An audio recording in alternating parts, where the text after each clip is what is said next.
The internet changed how we work. AI is changing what work gets done. A bank cut loan processing from days to hours. A student built an AI scheduler, improving on-time delivery from under 70% to over 90%. Most teams know AI matters, but aren't sure where to start. InAI is Indiana's statewide AI adoption effort, built with industry, academia, and community partners, helping you move from understanding to action. Visit inaiready.com.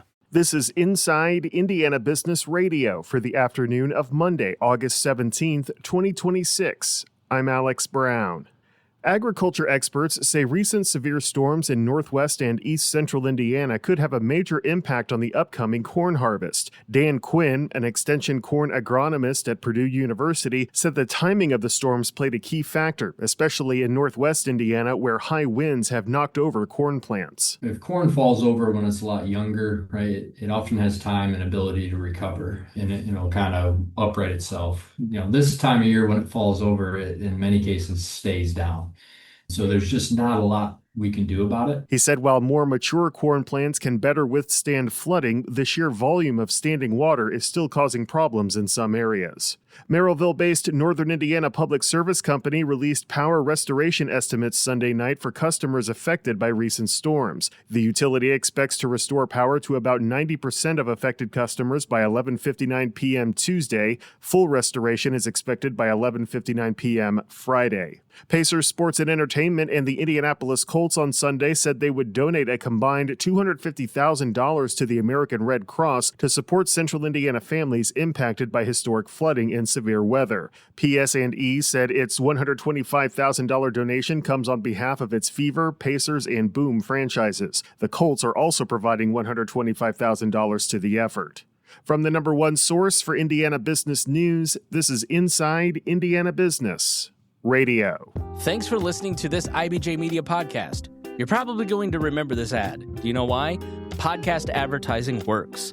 85% of listeners recalled hearing an ad during a podcast, and 70% of podcast listeners have acted after hearing an ad. So whether you're looking to be heard across the entire IBJ Media podcast network, sponsor one of our shows, or just start with a 30-second ad, IBJ Media can help. Contact advertise at ibj.com to learn more.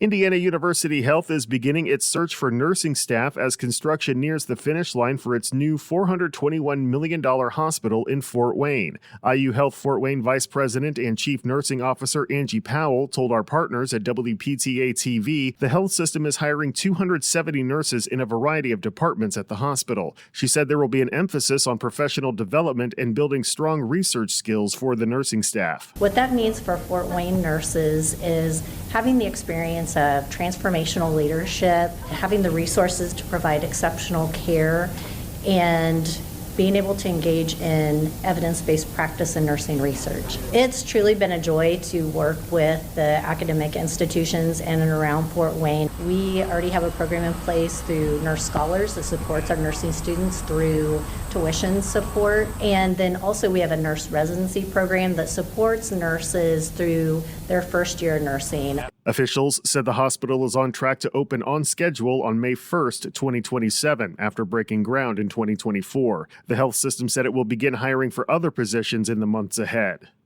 A couple who over the past decade has restored numerous historic buildings on their centuries-old farm have been awarded the 2026 John Arnold Award for Rural Preservation from Indiana Landmarks and Indiana Farm Bureau. Jeff Lucas and Ann Fields Lucas operate the Tatum Farm south of Bloomington in Monroe County and an event venue there called Whippoorwill Hill. The farm spans 156 acres of farmstead, pasture land, woods, cropland, and hay ground that feeds a small herd of beef cattle and 3 horses. Among the restored buildings are a double crib log barn, a farmhouse, historic garages, and a barn relocated from Shelby County. Cambridge City, a small town in east central Indiana's Wayne County, was hit by the historic flooding last week that damaged homes and businesses and forced many to find another place to stay. But as the waters recede, town officials are encouraging residents to be patient as the lengthy recovery process begins, a process that some estimate could take months to complete.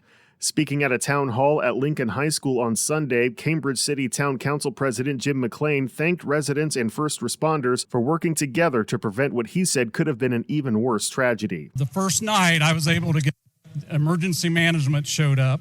Wayne County Emergency Management, with a team. They showed up, and I don't know even when they got there. All of a sudden they said, can you go up and see if they need anything? I get there. They're already deployed. Emergency management's there. The sheriff's there. State police is there.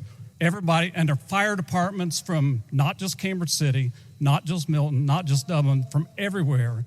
Everybody responded. And I tell you what, it saved lives. A preliminary damage report shows 174 homes in the town with major damage and another 71 with what is considered minor damage. Longtime Indianapolis Colts beat writer Mike Chappell is this week's guest on the Business and Beyond podcast with Gary Dick, presented by PNC, a weekly conversation with high-profile Hoosiers in business, sports, and entertainment, and beyond. Available now on the IBJ Media app or your favorite podcast provider. I'm Alex Brown for Inside Indiana Business Radio on Demand.